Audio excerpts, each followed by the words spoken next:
សួស្តីបងប្អូននេះគឺជាសម្លស្រុកស្រែគឺសម្លស្រឡក់ល្ពៅជាមួយនឹងផ្កាត្រីសាយមុនចាហើយបងប្អូនចាប់អារម្មណ៍នៅសម្លស្រុកស្រែមួយមុខនេះសូមអញ្ជើញតាមដានវីដេអូរបស់នាងខ្ញុំទាំងអស់គ្នាចាជម្រាបសួរបងប្អូនទាំងអស់គ្នាថ្ងៃនេះនាងខ្ញុំស្លល្ពៅបងប្អូនថ្ងៃនេះនាងខ្ញុំមានមុខម្ហូបស្លសម្លល្ពៅសម្លមិនជូរណាបងប្អូនសម្លស្រឡក់ជាមួយនឹងក្បាលត្រីសាយមុនចាក្បាលត្រីខ្ញុំធ្វើឲ្យស្អាតចឹងមកចាបន្ទាប់មកខ្ញុំកាប់ល្ពៅជាដុំប៉ុណ្នេះមកហើយនាងខ្ញុំមានស្លឹកជ្រលង់បងប្អូននេះគឺជាស្លឹកជ្រលង់ចាដាំបានខ្លួនឯងហើយក៏មានប្រហុកអំបិលម្សៅស៊ុបហើយនឹងមានម្អមក្រៀមចាអរគ្នាបងប្អូនសម្លស្រុកស្រែចាខ្ញុំចូលចិត្តសម្លសែអញ្ចឹងបងប្អូនបើបងប្អូនពេញចិត្តបងប្អូនអាចទស្សនារហូតដល់ចប់បានអរគុណបងប្អូននៅក្នុងទឹកសម្លនេះនាងខ្ញុំដាក់ម្ដេងក្រៀមបងប្អូននេះម្ដេងក្រៀមស្លឹកគ្រៃមានគល់ខ្លះអីខ្លះចឹងចាឥឡូវហ្នឹងឃើញថាចេញអស់ហើយដូចថាចេញពណ៌បងប្អូនចេញពណ៌ល្អនេះអញ្ចឹងយើងដួសវាចេញខ្ញុំអត់ទុកទេចាយើងដួសវាចេញមានគល់ទេបងប្អូនដោយសារស្រុកយើងវាដាំសក្រីអីវាមិនបានណាបងប្អូនចាអត់ដូចបងប្អូនយើងនៅស្រុកខ្មែរទេគេសម្បូរសក្រីអីហ្នឹងណាចឹងទៅយើងហូបចាទុកខ្លះអត់អីនៅសល់ខ្លះចឹងទៅដួសចេញចាបន្ទាប់មកនាងខ្ញុំដាក់ប្រហុកចូលប្រហុកសាច់បងប្អូនហើយនេះជាអំបិលហើយនិងម្សៅស៊ុបចូល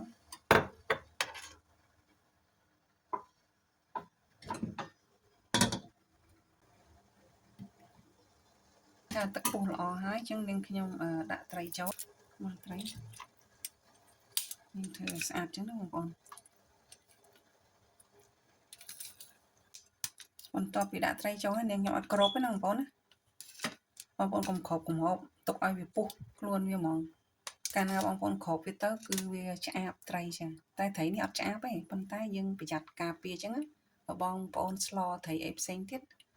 ពេលបងប្អូនដាក់ត្រីចូលសូមកុំបិទគម្របចាអន្លើចាប់ផ្ដើមពុះខ្លះហើយចាទុកឲ្យវាពុះកាលណាយើងក្របឆ្អាបបងប្អូនឥឡូវនេះត្រីយើងឆ្អិនហើយយើងដាក់ល្ពៅចូលបងប្អូនចា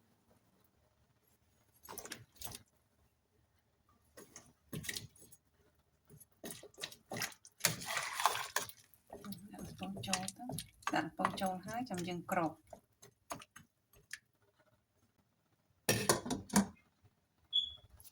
ទុកឲ្យពុះ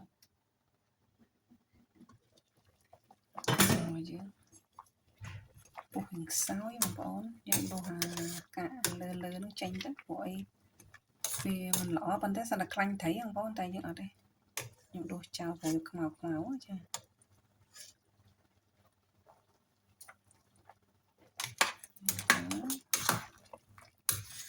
ភ្លក់មើលតាមចំណូលចិត្តបងប្អូនទៅខ្ញុំប៉ុណ្ណឹងល្មមបងប្អូន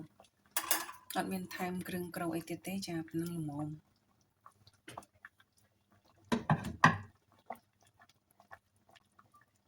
មិញហ្នឹង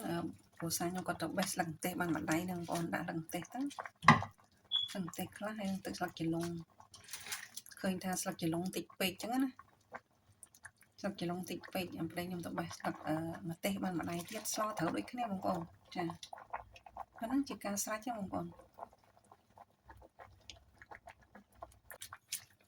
ស្រួលបងប្អូនហ្នឹងតែយើងកោខ្លាំងពេកវាបែកត្រីអញ្ចឹង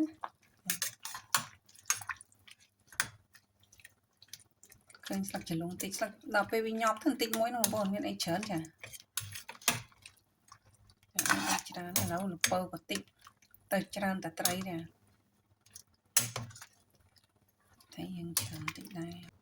ក្របមួយសន្ទុះទៅ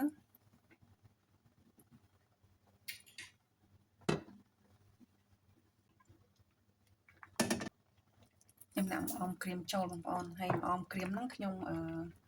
អត់លាងទឹកទេចាព្រោះអីខ្ញុំលាងស្អាតហើយខ្ញុំសម្ងួតមកពីស្រុកយើងចាហ្នឹងរួចរាល់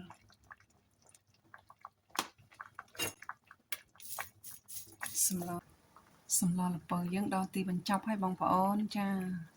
បើបងប្អូនពេញចិត្តសូមជួយ comment ម្នាក់មួយចាសូមអរគុណសូមជម្រាបលាជួបគ្នានៅវីដេអូក្រោយៗទៀត